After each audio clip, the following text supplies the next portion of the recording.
Bonjour et bienvenue à vous, chers amis passionnés d'intelligence artificielle. Bienvenue à votre enquête sur les enjeux éthiques et sociaux en intelligence artificielle. Votre hôte, Jean-François Sénéchal, prof d'éthique à l'Université Laval. Dans cet épisode d'IA Café, nous recevons, vous apprêtez à prendre un café. En fait, on a pris notre café ce matin.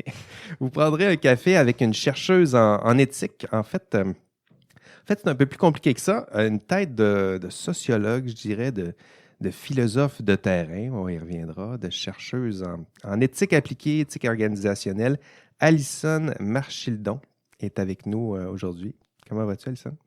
Ça va bien, ça va bien. Merci de me recevoir. Merci d'être là. On se connaît bien, Alison. Alison et moi, en fait, on se connaît depuis mes toutes premières années en recherche. Là, j'étais au doctorat à l'époque. Donc, tu l'étais aussi.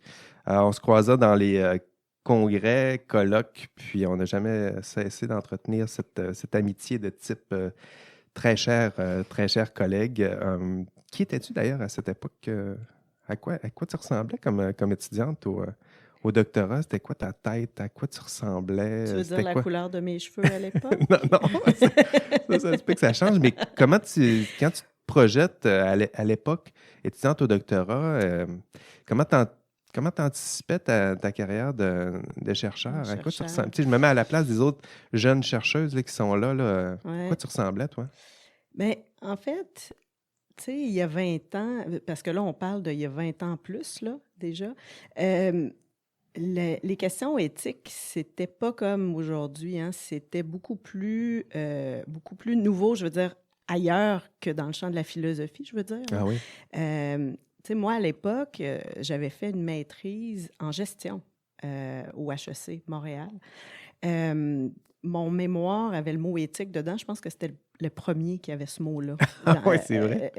Alors que maintenant, ils ont... Ah, il y en a des- partout de l'éthique en ce moment. Exactement. Mais c'était pas du tout le cas. Donc, à l'époque, on était vus un peu comme des freins, hein, des gens qui venaient mettre des La bâtons. police aussi, là, un peu la police éthique, là, les gens qui sont là pour surveiller, s'assurer qu'on reste du côté clair de la force. Là. Oui, mais je te dirais qu'en gestion, on était plus vus comme des bâtons dans les roues. Ah oui? Tu sais, tu vas nous empêcher de faire ce qu'on veut faire. Ouais. Tu sais, pourquoi tu fais ça? Je veux dire, c'est un oxymore, de toute façon, de parler d'éthique en affaires.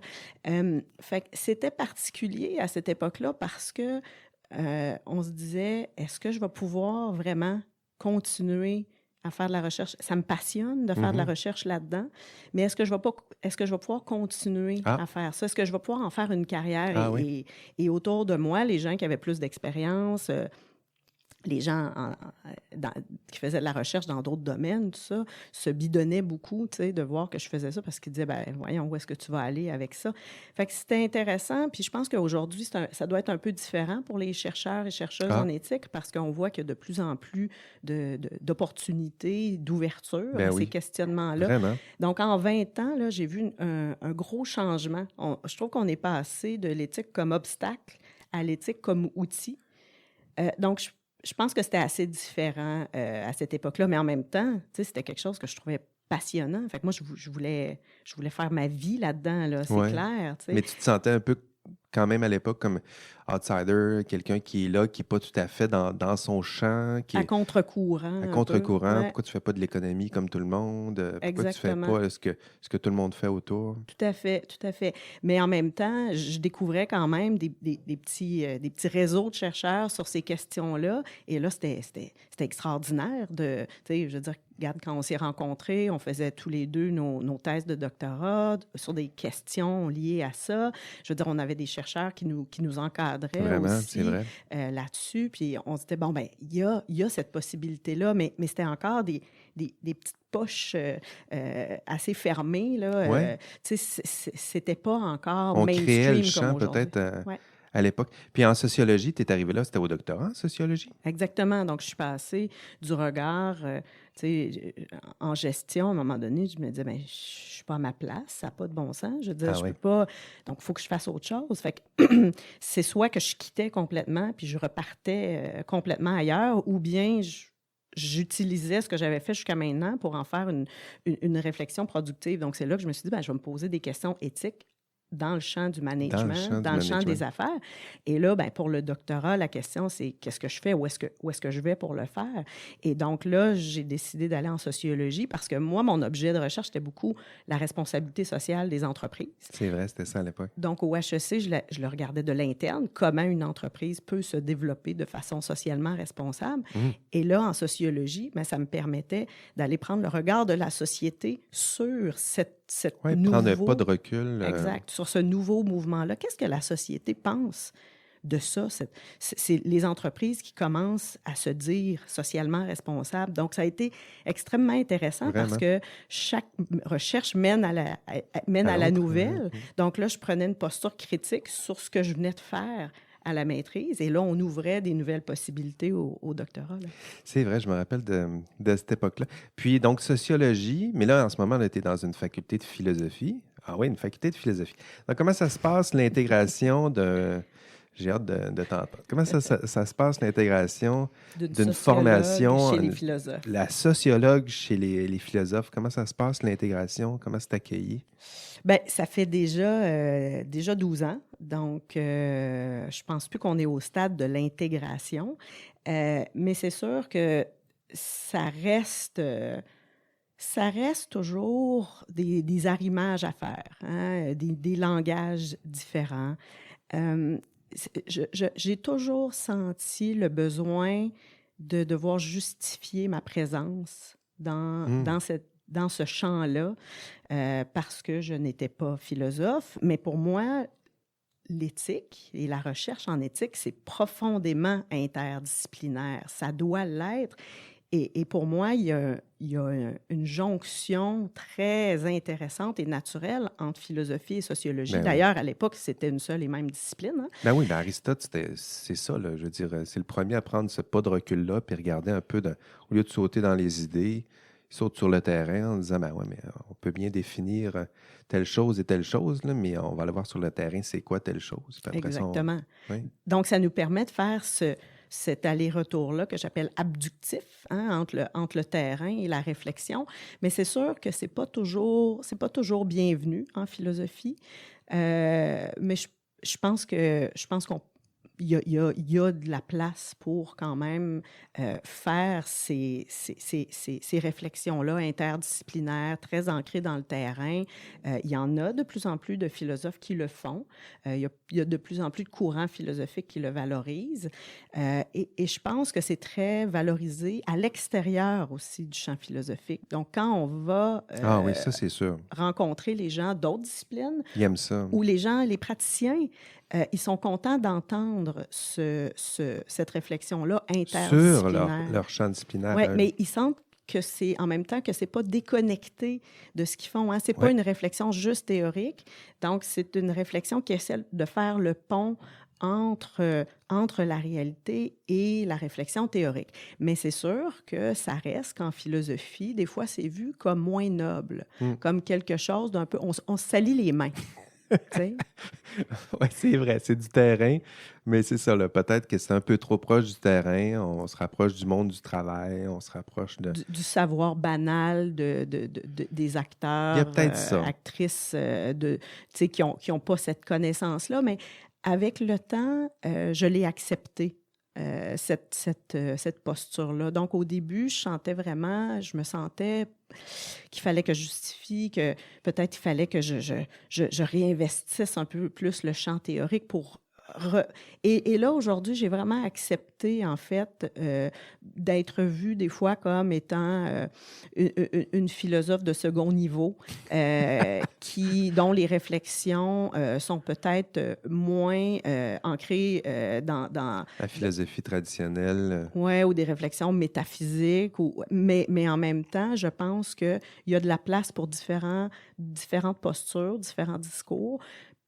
Et moi, c'est celui que je souhaite investir et c'est celui avec lequel je me sens bien aussi de travailler. Ben oui. Puis, en même temps, il y a toutes sortes de champs en philosophie, là, puis c'est peut-être justement ton intérêt, comme sociologue, ton intérêt pour les données empiriques. La philosophie aime ça aussi, les données. Je parlais d'Aristote, là, c'est un peu ça, là, aller sur le terrain, alors que les philosophes, maintenant, on les imagine un peu dans dans les idées, dans les abstractions, dans les nuages, peut-être, certains. Ou la tour d'ivoire. La tour d'ivoire. D'ailleurs, ici, on est dans une tour. Tout Là, à c'est fait. comme, La vue est magnifique, la vue d'ailleurs. est magnifique, mais on Ouais. est loin du terrain. Puis c'est souvent la critique qu'on peut adresser à la philosophie. Mais justement, dans tes travaux, tu parles de la philosophie de terrain, tu le disais, tu essayais de justifier. C'est peut-être ça, le besoin de justifier à son entourage qu'on fait quelque chose de sérieux. Il y a un nouveau champ un nouveau champ. Ça fait quasiment 10 ans que ça se déploie, je dirais, Ouais. la field philosophie, la philosophie de terrain. Tu peux-tu nous en dire un peu plus sur cette philosophie de terrain? C'est quoi? Qu'est-ce qu'on veut dire par ça?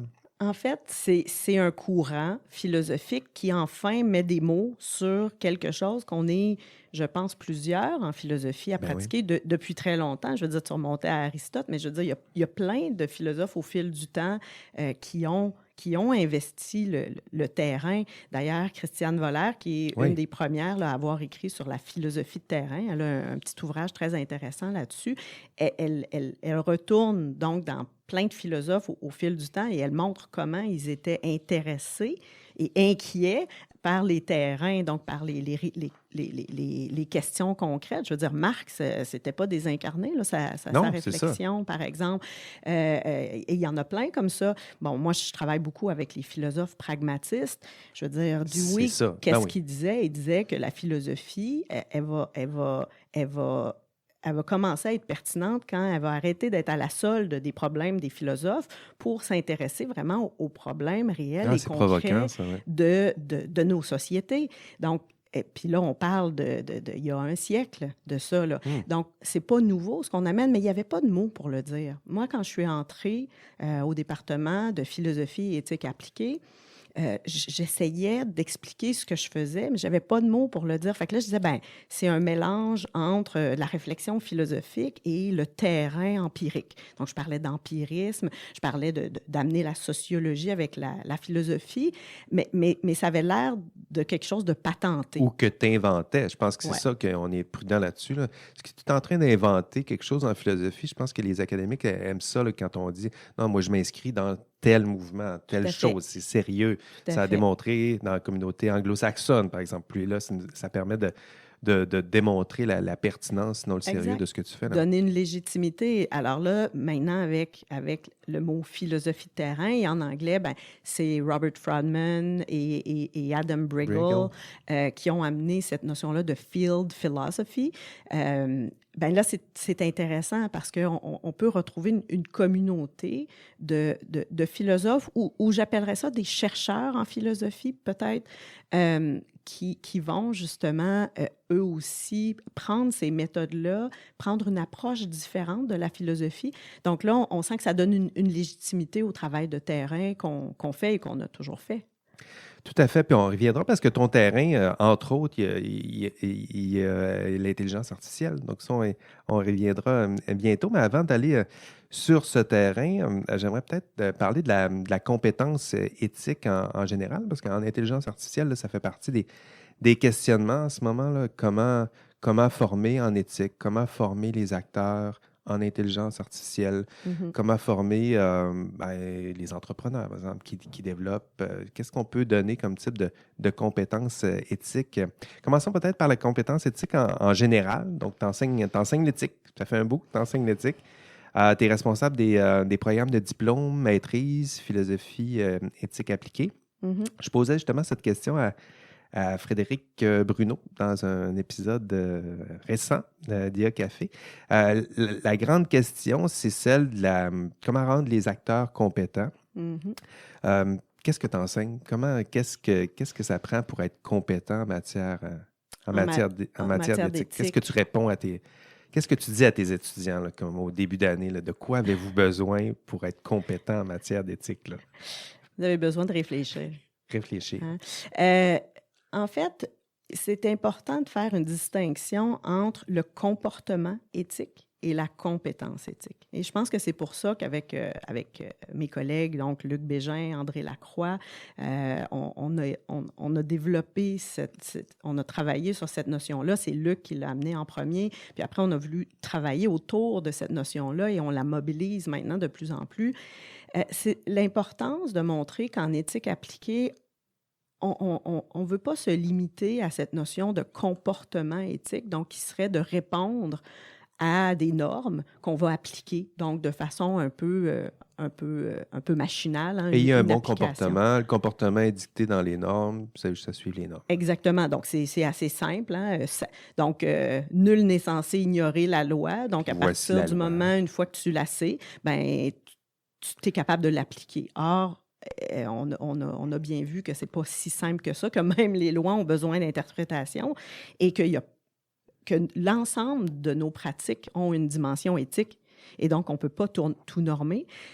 Et qu'on a besoin plutôt d'une compétence éthique en situation. Donc, c'est quelque chose de beaucoup plus dynamique. C'est l'exercice d'un jugement critique en situation. Donc, l'idée de ça, c'est de dire que, au lieu de nous être comme éthiciens, au lieu d'être les gardiens des règles et des normes ou ceux qui les édictent, qui disent ce que devraient être les bonnes valeurs ou les règles et les normes, on est plutôt là pour faciliter, hein, aider, accompagner les gens qui vont être sur le terrain, les professionnels, les développeurs de technologie, par exemple, à exercer eux-mêmes leurs compétences éthiques en situation. Parce que là, on démocratise cette compétence-là et on en décuple le pouvoir parce que si chacun est capable d'exercer sa compétence éthique en situation, bien, il y a beaucoup moins de risques de dérapage.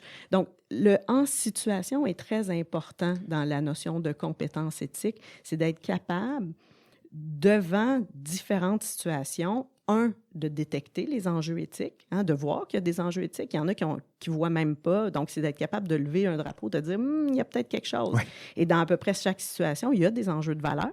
Oui, être capable de les nommer, de les identifier, de les reconnaître. Exact. Et de dire, qu'est-ce que je fais devant ça? Donc, la deuxième étape, c'est de dire, une fois que j'ai identifié qu'il y a des enjeux éthiques, est-ce que je suis capable de les réfléchir? Puis est-ce que je suis capable d'agir de façon adéquate? Donc, réfléchir, à voir c'est quoi les valeurs qui sont impliquées, lesquelles risquent d'être négligées, parce que toutes les valeurs en situation, il y a plusieurs valeurs importantes. Je veux dire, une valeur, par définition, c'est quelque chose à quoi on donne de la valeur. Donc c'est bon, il n'y a pas une valeur qui est bonne puis une valeur qui est mauvaise. Donc, il y en a plusieurs.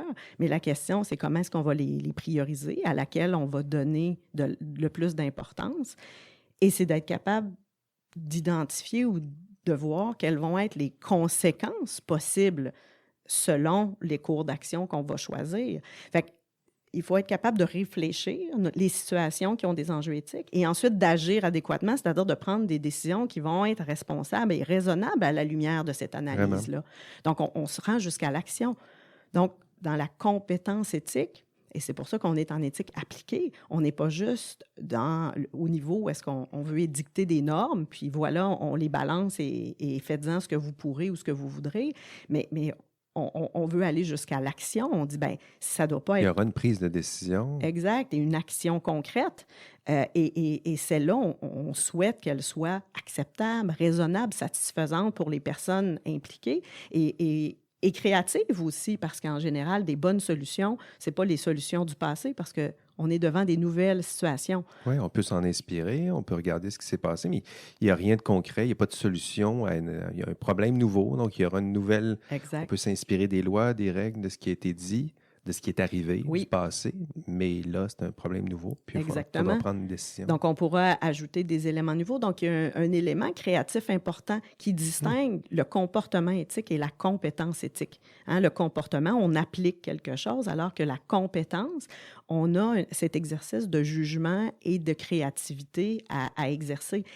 Puis, je pense que la troisième composante importante qu'il ne faut pas oublier à la compétence éthique et qui est souvent oubliée, c'est que oui, il faut être capable d'identifier qu'on est en situation éthique, qu'il y a des enjeux éthiques. Oui, il faut être capable de réfléchir et d'agir en situation éthique, mais il faut aussi être capable d'interagir en situation éthique.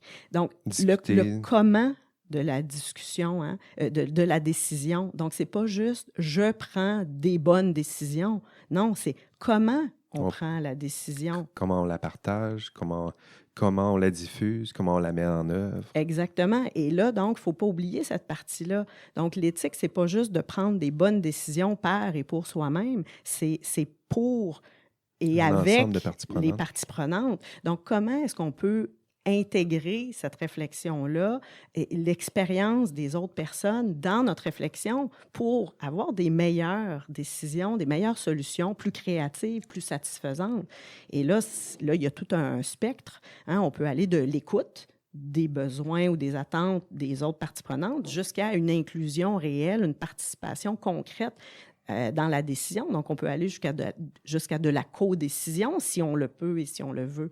Mais donc, cette dimension-là d'interaction en situation, elle est très importante parce que une décision éthique, c'est pas une décision qui est prise dans un vase clos, mais au contraire, qui va être le plus possible connectée sur les expériences concrètes et les conséquences sur une multitude de personnes et de groupes qui sont difficiles à imaginer de notre seule perspective. C'est vrai. C'est ce que j'appelle tout le temps d'avoir une vision 360 de la situation. Donc, plus on va aller chercher de points de vue, plus on va avoir, meilleures seront nos décisions. Plus Même si on riche. décide, je ne veux pas dire qu'il faut toujours prendre les décisions avec les autres. Là, souvent, on est le décideur. D'enrichir sa réflexion avec Exact. l'intersubjectivité. Moi, c'est comme ça que je la nomme Oui. aussi. C'est-à-dire que l'objectivité est plutôt difficile à atteindre, je dirais, pour un sujet. Donc, bon, là, on verserait dans la subjectivité, mais il y a aussi l'intersubjectivité. Exact. Donc, partager, faire agir en groupe, discuter en groupe, arriver à...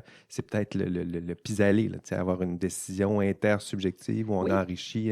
Où est-ce la qu'on décision. arrive à ce que Joël Zask appelle l'interobjectivation, dans le Ah fond? oui, c'est vrai. Donc, C'est elle qui disait ça. on est capable de... L'objectivité, on s'entend, ça n'existe pas, là, mais on veut être capable S'en rapprocher. de se rapprocher d'une vision complète qu'on va construire avec les expériences et où est-ce qu'on va valoriser l'expérience, le savoir expérientiel des personnes sur le terrain. Donc, dans cette posture-là, il y a un changement complet du rapport de pouvoir entre le décideur et les personnes touchées par sa décision. Ouais. Hein, on se rapproche beaucoup plus. On n'est pas juste la personne avec le savoir qui est capable de décider, qui a le savoir et le pouvoir de décider, mais on donne de la valeur au savoir expérientiel des personnes qui vont être Qui sont touchées sur le et qui terrain. savent très bien qu'est-ce que ça va avoir comme impact sur elles et eux. Très bien. Donc, compétence, je pense que c'est ça, dans le discours, on s'éloigne un peu du comportement éthique où on donne des règles, on essaie d'appliquer les règles. Donc, la déontologie classique, je dirais. On se rapproche plus de la compétence. Les éléments qui ont été mentionnés, donc, être compétent, c'est se pratiquer. En tout cas, moi, je pense que mes étudiants, c'est un peu ça, là, se pratiquer à vivre des situations éthiques, à reconnaître les enjeux éthiques, reconnaître les valeurs. Donc, ça, je dirais que c'est le premier élément. Développer, c'est t'as dit réfléchir. Donc, développer ses capacités réflexives, poser les bonnes questions, puis être capable, je dirais troisièmement, être capable d'interagir, discuter, dialoguer. Donc, être compétent en matière d'éthique, la compétence éthique, là, elle pourrait se... Non, elle ne se résume pas à ça, mais pour l'instant, on va se contenter de ça. Allons plutôt dans la compétence éthique en intelligence artificielle. Donc, on peut prendre ces concepts-là, puis essayer de les appliquer en intelligence artificielle. Donc, est-ce qu'il y a d'autres choses qu'on peut ajouter en matière de compétences? Est-ce que ça s'applique carrément aux acteurs qui sont en intelligence artificielle, à ceux qui conçoivent ces outils-là? Est-ce qu'ils ont besoin d'autres types de compétences ou on est pas mal dans les mêmes eaux? Ben, écoute, je pense que par définition, la compétence éthique laisse justement une ouverture quand on parle de compétence éthique en situation. Ben, c'est d'être capable de voir qu'il y a une diversité de situations, qu'on ne peut pas toutes les prévoir à l'avance. Et donc, selon le domaine dans lequel tu agis, ben, tu vas vivre des enjeux éthiques qui vont être particuliers à ce domaine-là. Mais la compétence reste la même. On est dans du transversal. Et je pense que les éthiciens, les chercheurs en éthique, on est là aussi. On est des agents transversaux. Hein? On se promène d'un domaine à l'autre. Je veux dire, la nature de la compétence éthique, elle ne change pas. L'idée, c'est de voir comment est-ce qu'elle peut se développer de façon particulière dans chacun des domaines. Et chaque domaine a ses défis particuliers. Si on parle de l'intelligence artificielle... Est-ce qu'il y a des enjeux inédits en intelligence artificielle ou c'est des... Ah bien, il y en a toujours. Je veux dire, chaque domaine a ses enjeux. La question, c'est de voir justement comment est-ce qu'on va être capable de les reconnaître. Mais moi, je pense que comme éthicien, comme philosophe, on n'est pas capable, nous, de tous les connaître, ces enjeux-là, de ces domaines particuliers-là. Donc, il faut aller les consulter. Il faut outiller ces personnes-là à être capable de les reconnaître par eux-mêmes. Donc, oui, c'est souvent les mieux placés pour... Moi, je voyais ça. Là, sont sur le terrain, sont en train de concevoir ces outils-là. Alors, on peut bien demander à des philosophes de réfléchir aux enjeux éthiques en intelligence artificielle, mais ils ne savent pas exactement c'est quoi de l'intelligence artificielle en ce moment. Exact. Alors que ceux qui ont les deux mains dedans, souvent, ils savent exactement c'est quoi. Oui, mais ils ne savent pas toujours quelles questions se poser ou ils ne voient pas toujours les enjeux éthiques qui sont liés à ça. Oui, c'est ça. Je pense que les outiller, ça leur permettra à eux peut-être de mieux voir, de mieux cerner les vrais problèmes, les vraies préoccupations, celles qu'il faut absolument... sur lesquels il faut absolument réfléchir en ce moment pour trouver en ce moment des pistes de solutions, sinon des pistes de Je pense que ça, c'est une des meilleures façons pour éviter justement les dérapages. Hein? Si on a des gens qui sont capables de faire et à la fois du développement technologique et de se poser des questions éthiques, je veux dire, ça va être fabuleux. En même temps, bon, il faut être conscient que dans la formation de ces personnes-là, souvent, on a une formation très technique. Donc, évidemment, développer une compétence éthique, c'est quelque chose d'assez différent. Hein? On a des réflexes en technologie. Bien, on va évaluer les situations en fonction de est-ce que ça fonctionne? Est-ce que ça marche? Oui. Hein? Et si ça marche, que j'ai une solution? Bon. Est-ce que j'ai une solution? Puis en génie, ils disent ça. Le problème est pertinent si j'ai une solution technique à ce problème-là. Sinon, ce n'est pas un problème pertinent. Là. Non, c'est peut-être un bon problème, mais là, c'était des enjeux éthiques, puis tu n'es peut-être pas outillé peut-être pour résoudre ce genre de problème. C'est d'ajouter une couche à la réflexion. Ouais. Hein? Pour l'instant, ils vont voir est-ce que technologiquement, ça fonctionne? Est-ce qu'on est capable de répondre à ça? Si oui, OK, go, on continue. Deuxième question qu'ils vont être habitués de se poser, c'est est-ce qu'on est capable de financer ça? Est-ce que économiquement, c'est viable? Donc ça, je pense qu'ils sont assez habitués de fonctionner avec ça aussi parce qu'ils savent que sinon, leur technologie ne peut pas aller nulle part. Mais l'autre couche à ajouter, c'est de dire, bien, si elle n'est pas socialement acceptable, ma technologie, elle ne pourra pas non plus être commercialisée. Et c'est ça qui se passe. Et on en a vu des technologies mourir comme ça très rapidement parce que, justement, on n'avait pas su penser les enjeux éthiques et qui venaient avec et la réception sociale de ça. Et là, ça nous ramène à nos thèses, justement, sur toute la question de l'acceptabilité. Hein? Oui, et la responsabilité en matière d'OGM. Bon, là, ça commence à dater, cette réflexion-là, mais c'était le même genre de Non, mais on va y aller question. justement dans cette direction-là. Là, justement, j'avais lors justement d'un autre entretien ici, c'était avec Maxime Colleret, de l'UQAM. Donc, il parlait du battage technologique. Je pense que c'est intéressant aussi comme perspective, comme façon de nommer les choses. On parle du hype. Là. En intelligence artificielle, on est là-dedans en ce moment. Mais tu l'as vu, là, des hypes. On en a vu quelques-uns. Là. Donc, plusieurs percées technologiques pour nous. En tout cas, pour moi, ça a commencé avec les OGM. Donc, les biotechnologies, c'est sûr que c'était là-dedans. Le clonage, les nanotech. Tu as vu ça passer, là? Tout à fait. Puis maintenant, l'intelligence artificielle. Et tout le numérique aussi. Le numérique, je dirais que c'est une belle transition entre les deux, c'est encore là. Là, il y a le métavers qui se pointe. Là. Donc, on les voit là. Donc, mais à chaque fois, tu sais, c'est comme on dirait que c'est toujours la même chose. D'ailleurs, Maxime, tiens, je vais le citer. Maxime, j'ai la citation ici. Les nouvelles... Ouverture de la citation. Les nouvelles technologies passent par une période, puis tu vas reconnaître, par une période de battage hype, hein, durant laquelle les promoteurs discourent abondamment sur le futur en promettant des transformations socio-économiques importantes, radicales. Ces discours engendrent des attentes chez différents intervenants, entraînant des investissements se voulant à la hauteur du potentiel révolutionnaire présumé de la technologie. Donc, on vend fort, on finance fort. Les attentes n'étant finalement pas remplies, les bailleurs de fonds diminuent considérablement leur implication. Les promesses initiales laissent alors place à un discours plus rationnel, plus réaliste sur la technologie, qui trouve bel et bien des applications pratiques, quoique bien éloignées des aspirations initiales. Donc, tu fais de la recherche, tu as vu tout ça. Tu as vu des chercheurs, puis en éthique, c'est intéressant, c'est souvent les mêmes. Là. Donc, les mêmes chercheurs ou presque qui interviennent sur les OGM, les nanos, l'intelligence artificielle. Est-ce que ça change? Est-ce qu'on a de nouvelles solutions? Est-ce que les processus sont les mêmes? Est-ce qu'on propose toujours les mêmes processus en éthique appliquée? Ou qu'est-ce qui change puis qu'est-ce qui change pas? Qu'est-ce qui change? Commençons par celui que tu veux. Là. Qu'est-ce qui change pas ou qu'est-ce qui change? Mais, je vais commencer par autre chose. Okay. Dans ce cycle-là, je pense qu'il faut ajouter, il y a une partie qui manque, il y a des inquiétudes qui naissent. Hein? Il y a des promesses qui se font. C'est vrai. Il y a une nouvelle technologie. Mais là, il y a toute une partie de la population et des chercheurs qui s'inquiètent des Ils sont liés aux promesses. Là. Ben, sont liés peut-être à la nature du hype. Là. Oui. On le vend tellement fort et révolutionnaire et radical qu'évidemment, ça enthousiasme certains. Et d'autres. Mais d'autres qui se mettent à craindre à taper. On va-tu vraiment créer une nouvelle conscience? Tout à fait. Et nous, comme éthiciens et éthiciennes, bien évidemment, c'est notre rôle de questionner de façon critique ça. Donc, ça, je pense que notre rôle à cet égard-là, il ne change pas.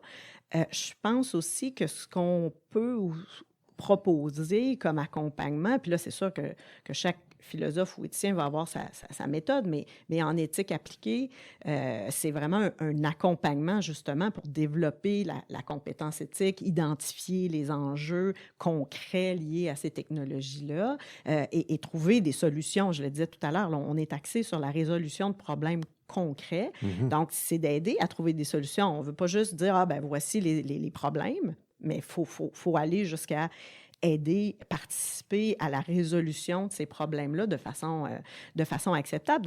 Donc cet accompagnement-là, il reste le même.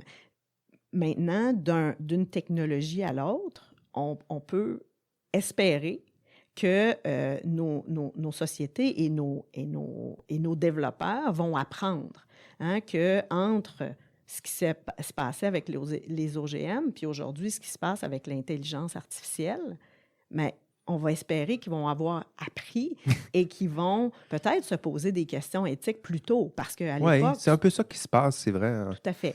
Donc, tu te rappelles, à l'époque, je veux dire, quand on amenait on a attendu très tard. Là. Je veux dire, on était prêt à commercialiser des champs de maïs transgéniques, puis cloner des humains, puis tout à coup... On a parlé de tomates, de fraises, je veux dire, c'est pas arrivé, là, tout non. ça. Là.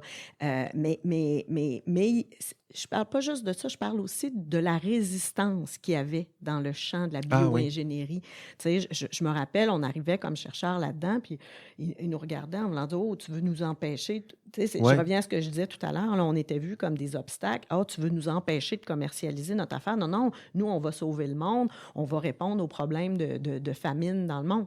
Mais non, je veux dire, je l'ai entendu sérieusement, ce discours-là. Oui, c'est clair. Mais je veux dire, non, d'un point de vue critique, regarde, serre-moi pas ça. Je veux dire, c'est sûr que tu peux pas faire ça. Mais regardons concrètement, par exemple, il peut peut-être y avoir des choses qui peuvent être faites de façon intéressante. Mais donc, il y avait une résistance beaucoup. Alors que dans le champ de l'intelligence artificielle, je vois, 20-25 ans plus tard, que il semble y avoir un intérêt ou une ouverture plus réelle à se poser des questions éthiques. Est-ce qu'elles sont toujours bien posées? Est-ce qu'on y répond toujours bien? Je ne dis pas ça. Mais je pense qu'il y a une plus grande ouverture de la part des chercheurs en IA et en numérique à se poser ce genre de questions-là. Donc, je pense qu'il y a eu une évolution sociétale à cet égard-là.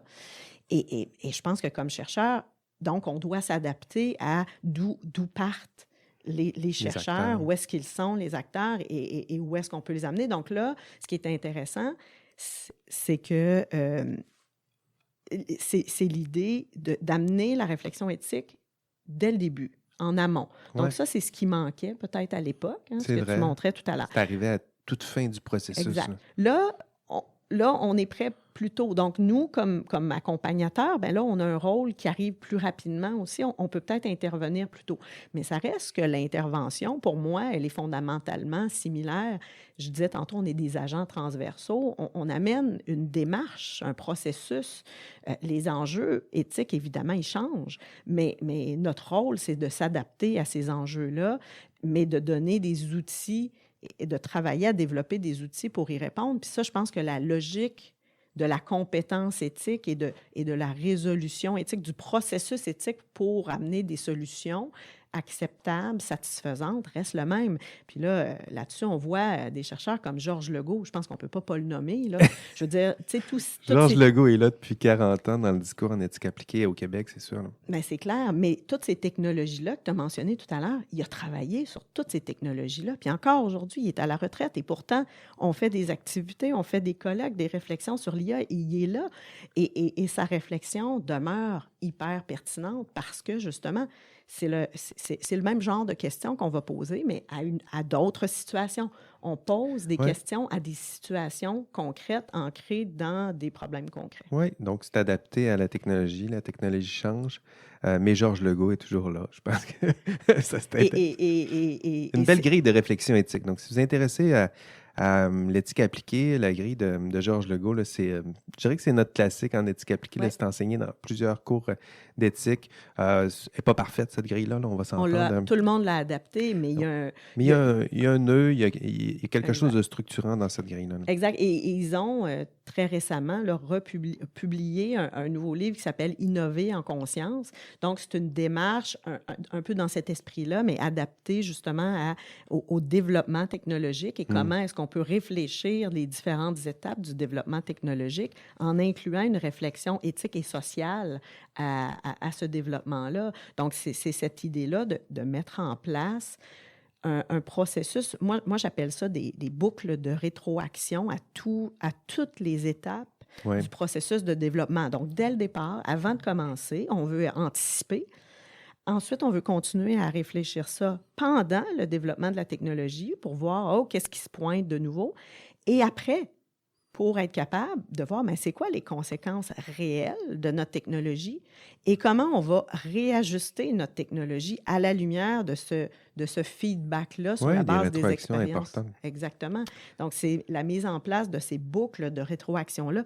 Donc, les technologies changent, mais cette notion-là de se poser des questions avec les acteurs interpellés à toutes les étapes. Proposer la technologie, réfléchir sur la technologie, aller chercher des rétroactions, reproposer une nouvelle forme, adapter, tenir compte des critiques, des craintes qui sont toujours là, amoindrir peut-être l'enthousiasme naïf de certains. Donc, il y a ça à gérer. Et évaluer lesquels sont fondés, lesquels ne le sont pas aussi. Là. Je veux dire, l'idée en éthique, c'est pas non plus de tout prendre et de tout mettre ça. Je veux dire, faut les réfléchir aussi. Est-ce qu'elles sont légitimes? Est-ce qu'elles sont fondées? Ces craintes-là, est-ce qu'on peut les intégrer? Et sinon, qu'est-ce qu'on peut faire pour mieux expliquer notre technologie si la crainte ne semble pas fondée, parce qu'on ne peut pas non plus la balayer du revers de la main. Tu te rappelles avec les OGM, je veux dire, il y en a qui disaient « Ah, mais ils ont peur, mais c'est des craintes, c'est juste des croyances. » D'accord, mais elles sont là quand même, ces peurs-là. Donc, s'il y a cette peur-là, on ne pourra pas commercialiser. Non, peu importe que ces plaintes-là soient rationnelles, démontrées ou pas, s'ils ne veulent pas tes tomates OGM, ils n'en mangeront pas. Puis tu as beau en produire dans tes laboratoires, sinon éventuellement dans ton entreprise. Exact. N'en voudront pas. Donc, il faut les comprendre puis les traiter de non rationnels. Ça aidera pas. Donc, en éthique appliquée, on s'intéresse à toutes ces préoccupations-là, qu'elles soient basées sur des faits rationnels ou non, parce que ça veut dire que ça existe et ça veut dire qu'il y a quelque chose à aller travailler à cet égard-là, parce qu'il y a quelque chose qui est soit pas bien reçu, qui n'est pas acceptable ou qui n'est pas bien compris. Et on a du travail à faire là-dessus. Tout à fait. On parlait d'outils, de grilles, d'outils appliqués. Vous avez proposé une grille, justement, ça s'appelle la grille, je l'ai ici, la grille de réflexivité sur les enjeux éthiques des systèmes d'intelligence artificielle. Donc, voilà un outil un outil qui peut s'appliquer. Hein, c'est pas la grille de Lego, mais c'est une autre forme de grille appliquée au système d'intelligence artificielle. Ça a été créé dans quel contexte, cette grille-là? En fait, ça a été créé dans un contexte très, très concret d'une organisation qui avait un besoin, justement, qui disait, ben on veut se préoccuper, justement, des enjeux éthiques des systèmes d'intelligence artificielle qu'on développe. Qu'est-ce qu'on peut faire? Et là, on a quelque chose ici au Québec qui s'appelle la Déclaration de Montréal, sur le développement responsable. Jamais entendu parler. Si vous n'en avez pas entendu parler, allez taper ça dans Google. C'est une déclaration. Il y a cette déclaration-là, donc sur l'utilisation responsable ou le développement responsable des systèmes d'intelligence artificielle. C'est intéressant, il y a des valeurs, mais l'industrie se demande, y a-t-il quelque chose à faire de plus concret que juste essayer de respecter ces valeurs-là? Bien, ça revient à ce que je disais plus tôt. Je veux dire, entre le comportement éthique et la compétence éthique. Là, on donne des balises, des grandes lignes à suivre, mais maintenant, c'est comment est-ce qu'on fait ça en situation? Et c'est complexe là, pour des praticiens d'arriver et de dire, OK, là, moi, j'ai toutes mes exigences technologiques, puis en plus, il faut que j'ajoute, je pense qu'il y en a 10 principes à peu près. Il faut que j'ajoute tous ces principes-là, mais comment? Je veux dire, c'est beaucoup trop, ça fait très lourd. Ouais. Et donc, on ne peut pas s'attendre que parce qu'on énonce, par la suite, ça va s'appliquer comme ça en claquant des doigts. Donc, ce qu'on a voulu faire, c'est qu'on a dit, peut-être qu'on pourrait aider les praticiens à se poser des questions par rapport qui sont en lien avec cette déclaration-là. Donc, un outil réflexif, justement. Et ce qu'on voit à l'heure actuelle, là, je pense qu'on a recensé je pense qu'on est rendu à pas loin de 200 énoncés de principes et de valeurs en matière d'intelligence artificielle. Il y a des sites Internet là, qui les recensent. Il y en a. Il y en a. On en pond de ces... Tous les pays, tous les chercheurs, toutes les entreprises en ont produit. Il y en a plein. La Déclaration de Montréal en est une parmi cette panoplie-là. Et il y en a qui ont transformé ça en outil où est-ce qu'on dit, il faut appliquer chacun de ces principes-là et au bout du compte, passons chaque technologie au crible de ces principes-là. Puis à la fin, on va avoir un score, presque pour dire... On n'est pas loin du comportement. Donc, tantôt, quand on disait la différence entre comportement et compétence, on est là. C'est-à-dire que mes étudiants sont comme ça aussi. Là, on veut une liste dans la grille. Ils pensent que c'est ça la grille. Je vais cocher, exact. Puis à la fin, c'est bon. Alors que nous autres, la grille, c'est souvent une grille où tu as plein de questions à te poser. Exact. Tu sais, il y a tel enjeu. Avez-vous réfléchi à cette question-là? Eux autres, ils ne veulent pas réfléchir. Ils veulent qu'on leur dise une affirmation. Oui, non. Oui égale des points. Non égale perte de points. Là. Et il y en a qui proposent des outils comme ça. Puis il y en a. Je pense qu'il y en a des organisations, des institutions qui veulent ça aussi. Ils veulent être capables de chiffrer, de mesurer et de dire, à partir de tel score, OK, la technologie peut aller de l'avant. En bas de tel score, non, elle ne peut pas y aller. Je ne pense pas que ce soit simple comme ça parce que, je veux dire, si on regarde le range, tous les différents types de technologies, il n'y en a aucune qui sont semblables. Fait que chacune a ses enjeux. Il y a des principes qui s'appliquent plus que d'autres pour certaines technologies. Je veux dire, quand on parle de contribuer, par exemple, à la protection de l'environnement, chaque technologie, on peut réfléchir son impact environnemental en termes d'utilisation des données et d'impact à cet égard-là. Ça se mesure. Oui. Mais sinon, je veux dire, chaque technologie n'est pas là pour contribuer à la protection de l'environnement, mais il y en a qui sont faites pour ça. Je veux dire, je pense à la petite start-up Whale Seeker qui a vraiment un objectif... Whale Seeker. Oui, qui a un objectif de protection des baleines, à détecter les baleines et les protéger aussi. Là, eux, c'est sûr que c'est un critère qui est hyper pertinent pour eux, mais une application en santé, par exemple, n'aura pas la même... non, c'est pas les mêmes visées. C'est sûr qu'on ne peut pas donner la même pondération à chacun des principes, donc il faut le penser en situation. Donc, nous, ce qu'on s'est dit, c'est que le meilleur outil, c'était celui qui aide ceux qui développent à se poser des questions pour voir, est-ce qu'on a pensé à cet enjeu-là? Est-ce qu'on a pensé à l'enjeu de la responsabilité? Est-ce qu'on a pensé à l'enjeu du respect de la vie privée? Est-ce qu'on a pensé, à tous ces enjeux-là? Et si oui, comment? Puis est-ce que c'est satisfaisant? Et qu'est-ce qu'on pourrait faire de plus? Oui, il faut aller un peu plus loin. Y avez-vous pensé? Oui, Réglé. Maximum des points. Non, vous y avez pensé. C'est quoi vos conclusions? Qu'est-ce qu'on peut faire? Avez-vous pensé aux biais? Avez-vous pensé aux enjeux environnementaux? Oui. Mhm.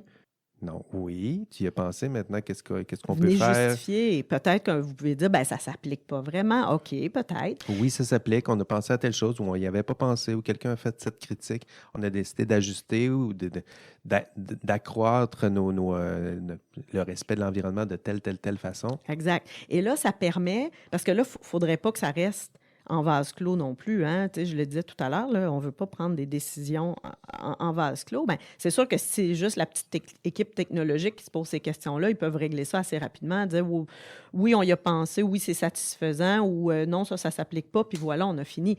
Mais non, l'idée, c'est d'engager un dialogue avec nos parties prenantes, avec celles et ceux qui vont utiliser cette technologie-là, avec celles et ceux qui vont en bénéficier, avec ceux qui vont la subir. Ça, c'est très important. Il ne faut pas les oublier. Avec peut-être les éthiciens, par exemple, qui réfléchissent à cette question-là puis qui peuvent nous aider à pousser peut-être notre réflexion un peu plus loin. Donc, c'est vraiment un outil qui se veut capacitant là, pour, s'il est bien utilisé, évidemment, là, ça dépend comment on l'utilise, mais c'est certainement pas l'idée de donner un score. C'est au contraire, c'est de donner des outils. C'est sûr qu'il y en a qui vont dire « c'est long, il y a bien trop de questions, on finira jamais ». Oui, mais si tu Mais te au les moins, tu poses pas, sauras qu'il y a toutes ces questions-là à se poser si tu veux vraiment faire la démarche et tu as peut-être plus de sérieusement. chances de pouvoir aller jusqu'au bout avec ta technologie que si tu ne te les poses pas. Mais là, tu vas passer un temps Puis tu arrives trop tard, tu investis des millions, des milliers, et ça peut-être passe des pas. millions, puis ça passe pas, c'est Tout à mal fait. reçu, que Tout à c'est fait. ça, à quoi ça sert, il y a des biais, ça pollue. Tout à fait. Puis je dirais l'autre chose qui est importante aussi là-dedans, c'est que je trouve qu'à l'heure actuelle, on a tendance à beaucoup résumer ou réduire les enjeux éthiques liés à l'IA et au numérique à la question de protection de la vie personnelle et des données personnelles. C'est une question qui est importante, mais on s'entend que c'est loin d'être la seule. Ben oui. Et donc, je pense que les questions liées à la Déclaration de Montréal élargissent justement le pan de la réflexion en disant, bien, il y a peut-être des questions d'équité, diversité, justice. inclusion, de justice sociale à se poser aussi. Puis là, il y en a qui disent, ah, mais non, mais ça ne s'applique pas. Et est-ce que tu es certain que ça ne s'applique pas? Hein, il faut se les poser. Donc, oui, le respect de la vie privée, mais Ben, c'est un minimum requis, je c'est un- dirais, là, ben mais oui, on peut l'élargir. et c'est pour ça qu'on est en train de le codifier. Mais on s'entend que ce qui est codifié, c'est encore là un minimum requis, mais au-delà de ça, il y a plein d'autres zones de gris et d'enjeux éthiques. Donc, Oui, je pense que l'acceptabilité sociale, pour être que ça soit accepté, vendu, enthousiasmant socialement, il faut dépasser juste, on tout a à fait fait. le minimum requis. Là. Exactement, exactement. C'est clair. Puis, je veux dire, quand je fais des formations, j'en fais en politique aussi, sur la gouvernance éthique en politique, mais c'est une des premières choses qu'on met sur la table, c'est de dire, bien, pourquoi est-ce qu'on se soucie de ces questions-là? C'est parce qu'aujourd'hui, il y a des attentes sociales qui ne sont pas les mêmes qu'il y a 20 ans, 30 ans, 40 ans, et on a besoin d'y répondre. Hein? On peut pas, si on y va avec le minimum, ça passera pas. Les gens seront pas satisfaits, vont dire, ben non, mais c'est pas suffisant. On a des gens de plus en plus éduqués, qui ont une réflexion critique de plus en plus développée. Intense aussi. Donc, et pour le meilleur et pour le pire. Ouais. Mais donc, ça veut dire qu'il faut être capable de répondre à ces critiques-là et de Ben dire, oui. oui, on y a réfléchi et voici ce qu'on a fait. Hein? Donc, c'est pas de dire on est parfait, c'est pas de dire on a tout fait, mais juste de dire oui, on y a pensé et voici ce qu'on a fait. Hein? Toutes les conséquences négatives pourront jamais être évitées. Mais si on est capable de dire on y a pensé et on a essayé de trouver des solutions pour les minimiser, Oui, des réduire solutions l'impact. créatives, On a fait ce qu'on pouvait dans la mesure du possible. et on pense que c'est acceptable parce on les a soumises aussi à nos parties prenantes qui nous ont dit, OK, oui, de cette façon-là, ça peut être acceptable. C'est pas parfait, mais ça peut être acceptable. Donc, et voici comment on pourrait aller plus loin aussi. Donc, avec le feedback toujours des utilisateurs, ou des observateurs autour. Donc, je pense que c'est un outil vraiment intéressant. Donc, autant en amont, quand on développe la technologie, cette grille de réflexivité-là, qu'en aval, quand on veut mettre en marché ou mettre en société, comme disent Céline Verchères et Georges Legault, quand on veut mettre en société nos technologies, bien, ça nous permet de répondre aussi aux interpellations sur « oui, mais qu'est-ce qui arrive avec cet enjeu-là? Ah, on y a pensé. C'est pas « ah, on l'avait pas vu. » Tout à fait. Écoute, on va quitter le terrain. Je pense que la grille est vraiment intéressante. On a fait un bout sur le terrain. Qu'est-ce qu'on peut proposer? Peut-être qu'on peut juste dire qu'elle est disponible. En fait, elle est gratuite. Là, elle est disponible en libre accès sur le site de Alors, je vais l'Oblia. redire, je vais même mettre l'hyperlien là, sur l'information du podcast. Ça s'appelle « La grille de réflexivité sur les enjeux éthiques des systèmes, je vais le dire, d'intelligence artificielle ». Donc, vous pourrez trouver ça sur le net au bout de vos doigts. Dernière belle question avant de conclure sur quittons le terrain puis retournons à la recherche. Donc, tu fais de la recherche, c'est de la recherche interdisciplinaire dans le fond.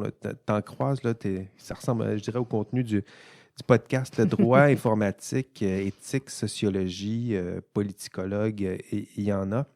C'est quoi comment vois-tu la part de l'éthique dans ce champ de la recherche interdisciplinaire? C'est quoi que ça apporte de plus d'avoir un éthicien, disons, dans un projet de recherche? Est-ce que c'est comme à l'époque, là, on l'engage un peu pour donner une espèce d'aura de vertu ou qu'est-ce que...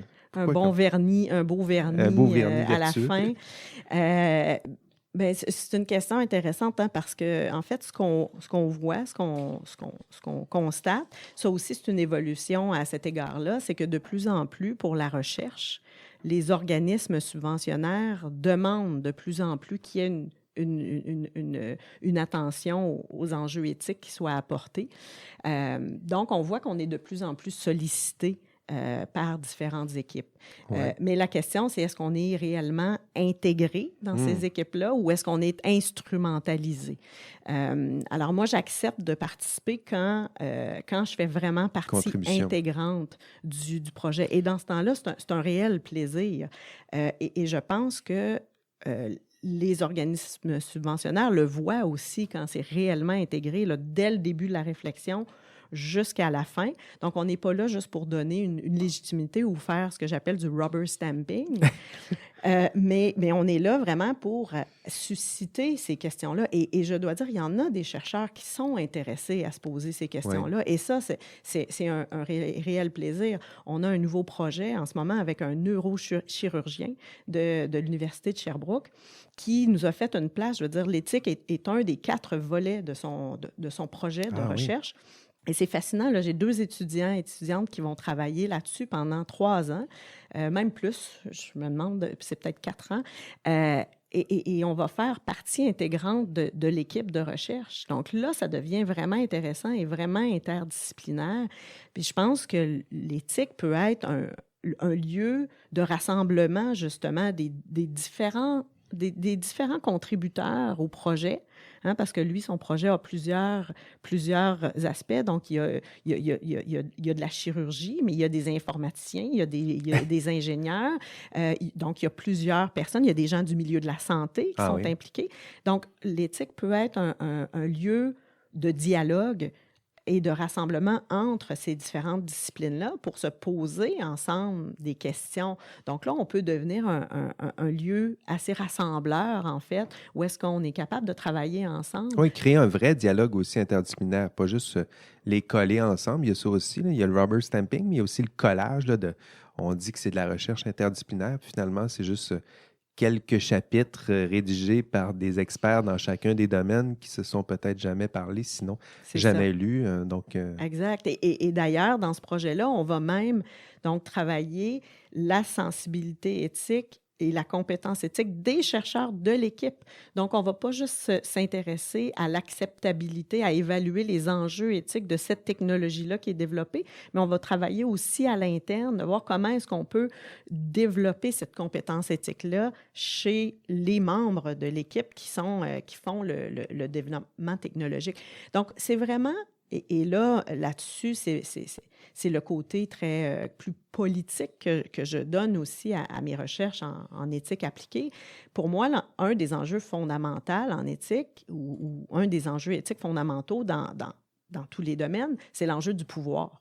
Ah oui. Qui exerce le pouvoir? Qui décide? Comment? Hein? Et en fonction des intérêts de qui? Ces questions-là sont fondamentales et une approche éthique amène à repenser ça et à penser non pas en termes de certains qui exercent un pouvoir sur d'autres, mais beaucoup plus dans une logique de pouvoir entre les différents acteurs. Donc, l'idée, c'est qu'on veut que les chercheurs en éthique fassent partie des projets au même titre, au même pied d'égalité que les autres chercheurs et qu'il n'y ait pas de discipline qui prend le dessus, qui surplombe les autres, mais où est-ce qu'on peut avoir chacun une contribution à l'intérieur de ce dialogue-là. Donc, il faut être capable de repenser ce rapport de pouvoir-là, autant entre chercheurs qu'avec les parties prenantes aussi qu'on veut intégrer et à qui on veut donner un réel pouvoir dans cette réflexion-là et dans cette discussion-là. Donc, ça implique un changement de posture assez important de la part des chercheurs et chercheuses en éthique. On n'est plus dans une posture de surplomb, on n'est plus au-dessus, on n'est plus à l'extérieur, on est au milieu des praticiens et des autres chercheurs. Donc là, c'est fondamental, mais je veux dire, ça change toute notre façon de pratiquer. Oui, c'est intéressant. Je trouve que ça fait une belle conclusion, là, c'est-à-dire à la fois sur le terrain, en recherche, c'est le changement de cette posture-là, là, aller sur le terrain pour être avec les acteurs, en recherche, être avec les partenaires et non un surplomb d'une discipline sur une autre. Et où est-ce que chacun a apporté quelque chose? Donc, on n'a pas, comme éthicien, la vérité avec un grand V. Là. On est là pour apprendre des autres aussi. Puis nous, on a peut-être notre compétence, mais c'est de poser des bonnes questions, puis d'essayer d'y voir clair là-dedans, puis d'accompagner cette évaluation-là, de dire, bien, laquelle question ou quelles valeurs sont plus importantes dans cette situation-là? À quelles conséquences est-ce qu'il faudrait faire le plus attention dans ce cas-ci? On a cette compétence-là, mais on ne détient pas la vérité ou la réponse. La réponse, bien, elle va se trouver ensemble. Donc, c'est pour ça que le « avec » est si important. Vraiment intéressant, je trouve que puis c'est le fun de te rencontrer après toutes ces années. Là, donc, le chemin parcouru entre la jeune Alison et la moins jeune. Attention à ce que tu vas dire. Je vais essayer de rester respectueux. Donc, c'est intéressant de voir aussi le chemin parcouru, Alison. Écoute, ça sera... t'aurais-tu un conseil peut-être à donner à une jeune chercheure maintenant qui entreprend? C'est intéressant maintenant de te parcouru, tu as une certaine expérience.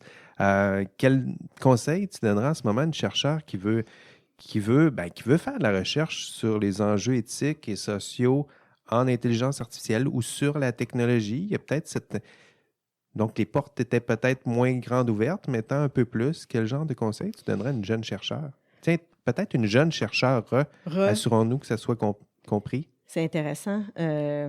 C'était pas dans tes questions. Là, non, là, je te viens de te déstabiliser. Il faut que j'agisse en situation. Mais écoute, c'est ça.